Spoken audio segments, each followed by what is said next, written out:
First contact and deception. The signal arrived on a quiet Tuesday morning. Dr. Maya Patel stood frozen in front of her workstation at the Arecibo Observatory, her coffee growing cold beside her keyboard. The pattern was unlike anything she'd seen in 15 years of searching the stars, structured, repeating, and undeniably artificial. "Director Chen," she called out, her voice trembling with excitement. "You need to see this." Within hours, observatories worldwide confirmed the signal's authenticity. A massive object was decelerating as it approached the solar system, broadcasting on multiple frequencies. Humanity held its collective breath as the first clear message arrived, translated by the world's most advanced AI systems. "People of Earth, we come in peace. We are the Vorn, and we bring gifts of knowledge and technology." The object revealed itself to be an enormous vessel, sleek and crystalline, approximately the size of Manhattan. It took up position in high Earth orbit, visible to the naked eye as a bright point of light that outshone Venus. The Vorn's ambassador, who called himself First Speaker Zeth, appeared on screens worldwide. A tall, ethereal being with iridescent skin and eyes that seemed to contain galaxies. "Your species stands at a crossroads," Zeth announced, his words automatically translated into every human language. "We offer you membership in the Galactic Confederation, along with all the benefits that entails. We ask only for your trust and cooperation." President Sarah Chen of the United Nations Security Council led the diplomatic response. A veteran of international negotiations, she approached the situation with cautious optimism. "We welcome peaceful contact," she responded, "but Earth must maintain its sovereignty." The Vorn agreed readily, too readily, as Dr. Patel would later realize. They began sharing technological insights that seemed miraculous. Clean energy systems, advanced medical treatments, improvements in agriculture. Global markets soared, and poverty began to decline worldwide. The Vorn appeared to be everything humanity had hoped for in a first contact scenario. But Maya Patel couldn't shake her unease. The original signal that had brought her attention to the Vorn contained embedded patterns she was still analyzing. Late at night, when the observatory was quiet, she worked with quantum computers to decode the deeper layers of information hidden within. Captain James Rodriguez of the International Space Station noticed it first. Subtle changes in Earth's electromagnetic field. The Vorn explained it as a side effect of their clean energy technology, but Rodriguez had spent 3 years in orbit. He knew when something wasn't right. In her apartment in New Delhi, Dr. Patel finally cracked the hidden message within the signal. Her hand shook as she read the decoded text. "Quarantine protocol alpha species ACCSSMNENT in ProJuriSS. Civilization type he. EMERGNC. RETOMNNDDA Containment." She immediately contacted Captain Rodriguez, who had been sharing his concerns through secure channels. "The energy field changes," he explained. "They're forming a grid pattern around the planet. Whatever the Vorn are building, it's not an energy distribution network." As Maya prepared to take their findings to President Chen, the Vorn made their first request. They needed to establish signal relay stations, massive structures at strategic points around the globe, to better distribute the benefits of our technology, Zeth explained smoothly. The UN Security Council approved the construction despite scattered protests.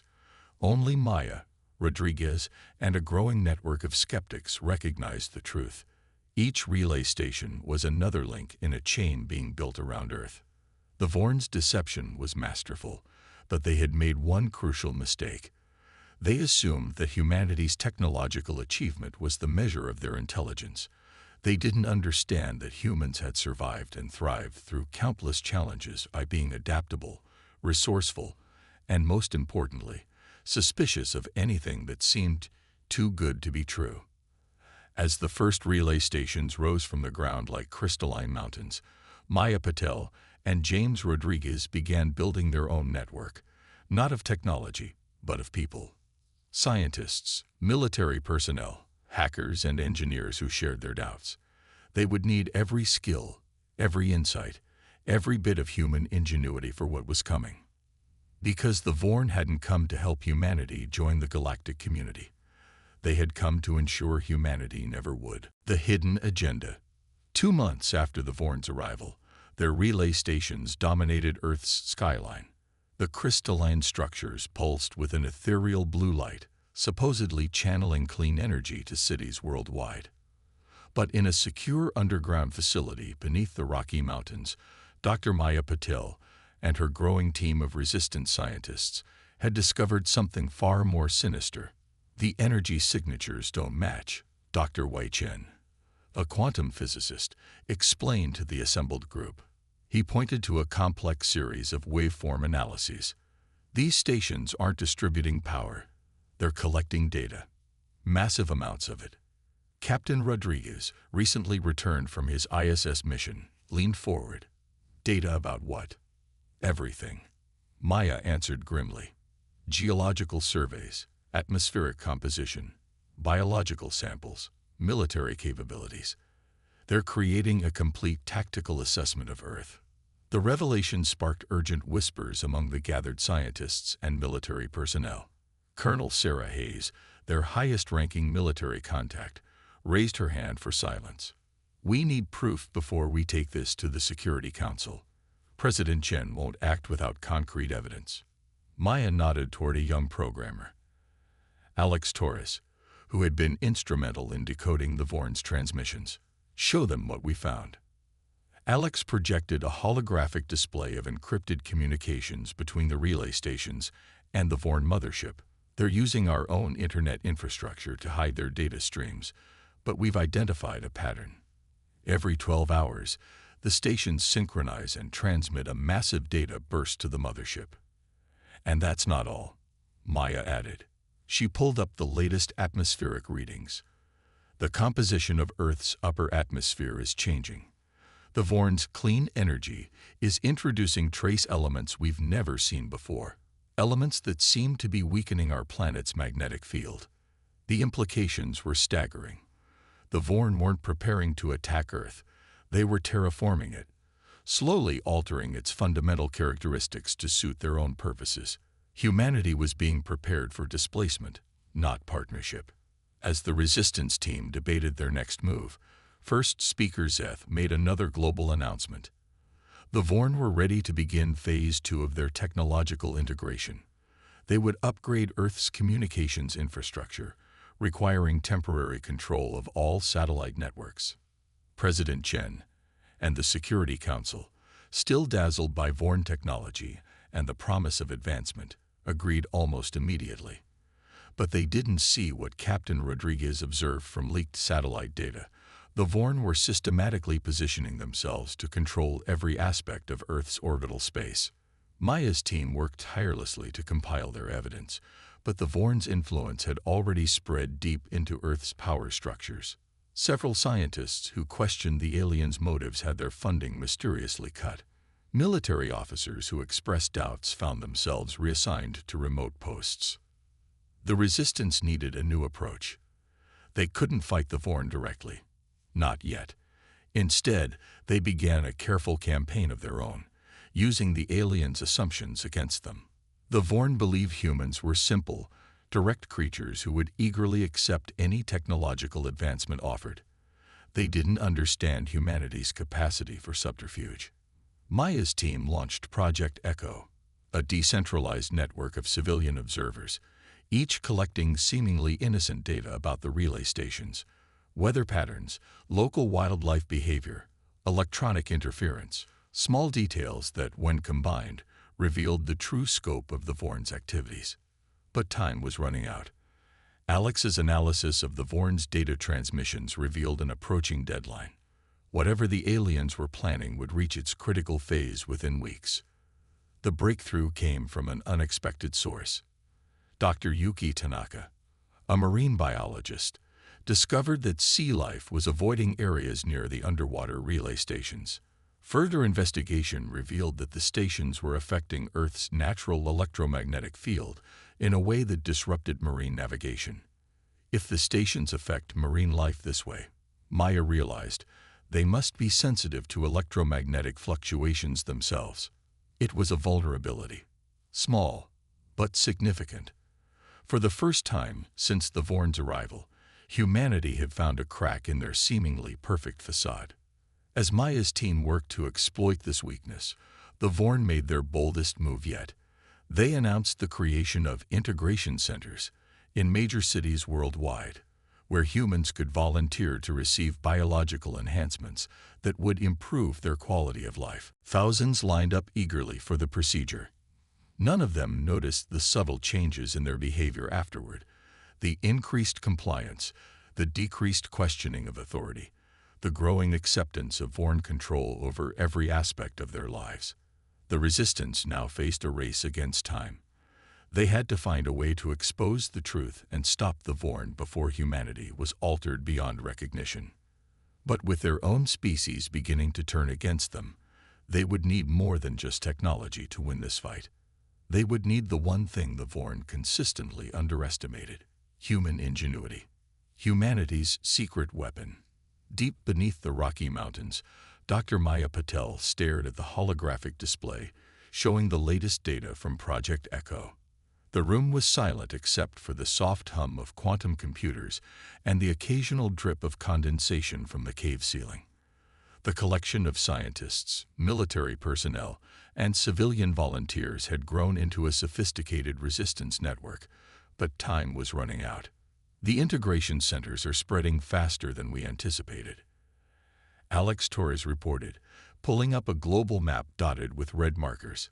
20% of the world's population has already undergone the Vorn's enhancement procedure. At this rate, we'll lose critical mass within a month. Colonel Hayes studied the tactical overlay. The enhanced humans are acting as relays themselves now. Each one broadcasts data back to the nearest station. They're creating a living network. A network that's changing the fundamental nature of our species, Dr. Tanaka added grimly. Her analysis of enhanced humans showed subtle but significant alterations to their neural patterns. They weren't just more compliant. They were becoming something else entirely. But Maya's attention was fixed on a different display. The electromagnetic interference patterns they'd discovered around the marine relay stations.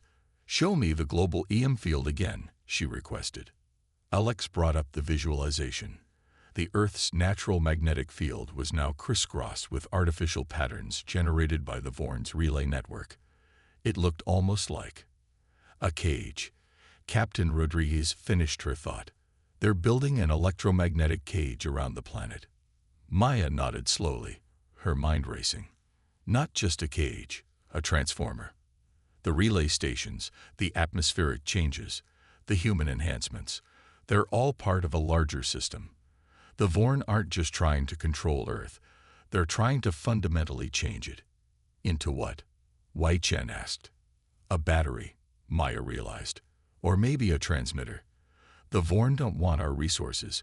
They want to convert our entire planet into some kind of massive device. The implications were staggering. But within this revelation lay the seed of hope. The Vorn's plan required precise control over electromagnetic fields on a planetary scale. Any significant disruption to that control could potentially destabilize their entire system. Dr. Chen's eyes widened as he followed Maya's thinking. The Earth's natural magnetic field, it's not static. It fluctuates constantly due to solar activity, plate tectonics, even human technology. Exactly, Maya said. The Vorn have to actively compensate for these natural variations. That's why they needed so many relay stations. But what if we could amplify those natural fluctuations beyond their ability to compensate? The resistance team sprang into action. Dr. Tanaka's marine biology expertise proved invaluable as they studied how various sea creatures navigated using electromagnetic fields. Alex and his programming team began modeling ways to create coordinated electromagnetic pulses using existing human infrastructure. But their biggest breakthrough came from an unexpected source. Sarah Chen, President Chen's teenage daughter, had been secretly passing information to the resistance. She'd noticed something odd about her mother and other world leaders who'd received diplomatic upgrades from the Vorn. They became disoriented during solar flares. The Vorn's biological modifications are sensitive to electromagnetic disruption, Maya explained to the assembled team. If we can generate a strong enough pulse, we might be able to temporarily disable their control over enhanced humans. The plan that emerged was audacious. They would use Earth's own magnetic field as a weapon, creating a resonance cascade that would amplify natural electromagnetic fluctuations to levels the Vorn couldn't control. But they needed more than just scientific theory. They needed a way to coordinate a global response. Colonel Hayes activated a secure channel to resistance cells worldwide. Every nuclear power plant, every major electrical grid, every submarine's electromagnetic drive. We'll need them all perfectly synchronized. The Vorn will detect any large-scale power buildup, Rodriguez warned. Maya smiled for the first time in days. Not if we hide it in plain sight. The Vorn think they understand human technology, but they've never experienced a coordinated global power surge. We'll disguise it as a cascade of accidents and equipment failures. The resistance began their preparations, knowing they would only get one chance. The plan required precise timing and coordination between thousands of individuals, many operating in secret while appearing to go about their normal lives. But even as they worked, the Vorn's influence continued to spread. More humans underwent enhancement procedures daily. The aliens' control over Earth's infrastructure grew tighter. And in high orbit, more Vorn ships arrived, taking position around the planet like silent sentinels. The Resistance had their weapon, Earth itself. But they would need more than just scientific ingenuity to win this fight. They would need the courage, determination, and unconquerable spirit that had defined humanity throughout its history. The counterstrike. The day of humanity's counterstrike began like any other under Vorn occupation. The alien ships hung in the sky like artificial stars, their relay stations pulsing with ethereal light across the globe. In their mothership, First Speaker Zeth reviewed the latest progress reports with satisfaction. Nearly 30% of Earth's population had been enhanced, and their planetary conversion project was ahead of schedule. But beneath this apparent calm, a storm was brewing. In the Resistance's underground command center, Dr. Maya Patel took a deep breath as she initiated the first phase of their plan. Operation Thunderstrike is go, she announced over the secure global network. All teams, commence power grid modifications. Across the planet, thousands of seemingly unconnected events began to unfold. In nuclear power plants, technicians who'd been secretly working with the Resistance began subtle adjustments to their facilities' electromagnetic output. On the seas, submarines activated their drives in carefully calculated patterns. In cities worldwide, maintenance crews implemented routine changes to power distribution systems. The Vorn's monitoring systems detected these changes, but their algorithms dismissed them as normal fluctuations in human infrastructure. After all, their intelligence suggested that humans were incapable of the precise coordination required for a planetary-scale operation. That was their first mistake. Captain Rodriguez, coordinating from a hidden facility in orbit, watched as the pieces fell into place. Phase 1 complete, he reported. Electromagnetic baseline established. Moving to Phase 2. The next stage was more delicate. Dr. Tanaka's team had discovered that the Vorn's biological enhancements were particularly sensitive to specific electromagnetic frequencies. They needed to generate these frequencies without alerting the aliens to their true purpose. Alex Torres's network of civilian volunteers began their part of the operation. In homes and offices across the planet, millions of electronic devices were activated in sequence, creating a web of interference that looked random but followed a precise pattern. In the Vorn mothership, the first warnings began to appear.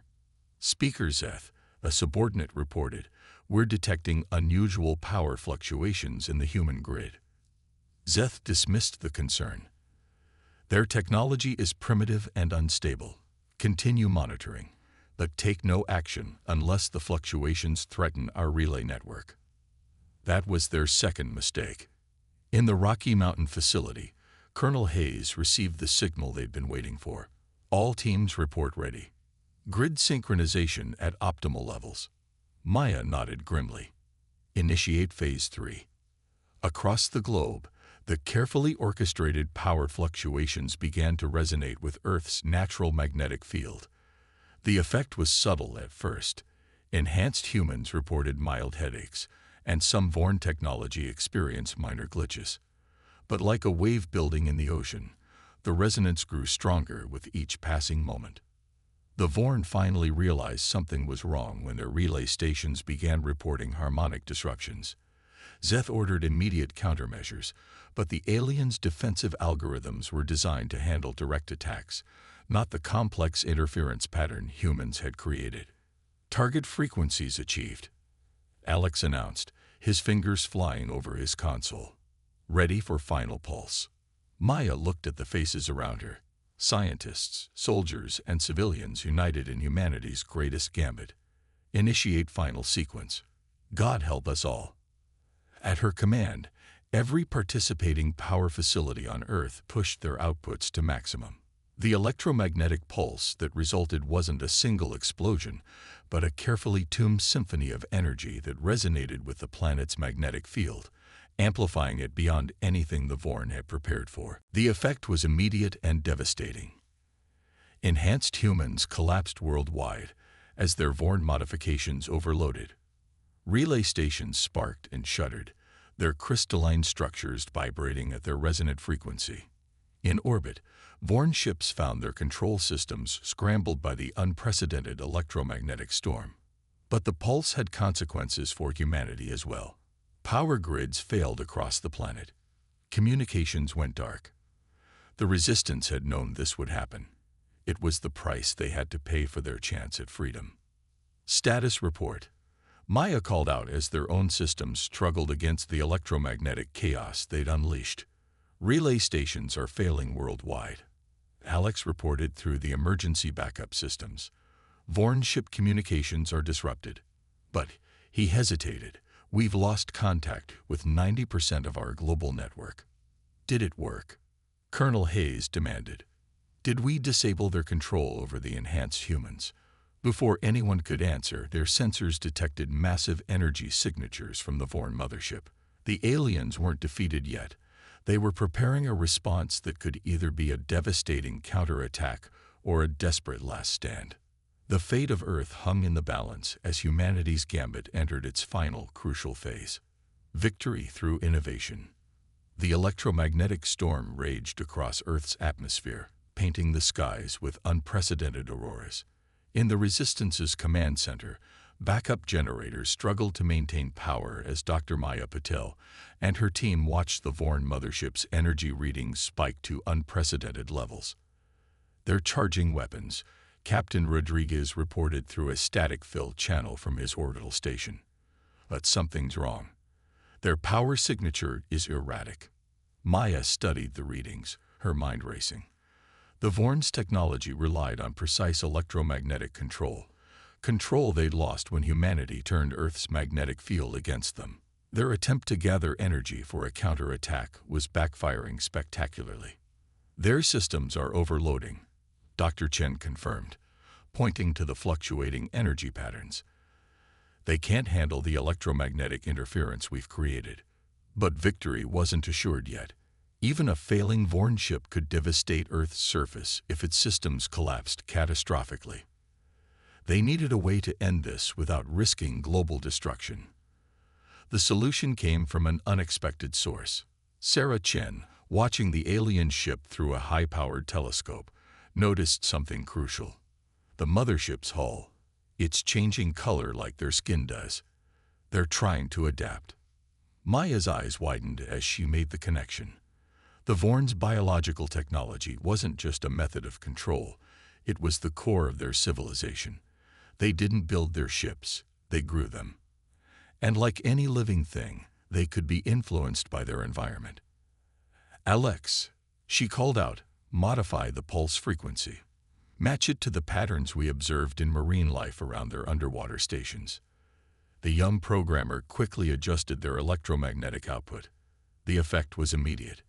The Vorn mothership's energy readings began to stabilize, but not in the way the aliens intended.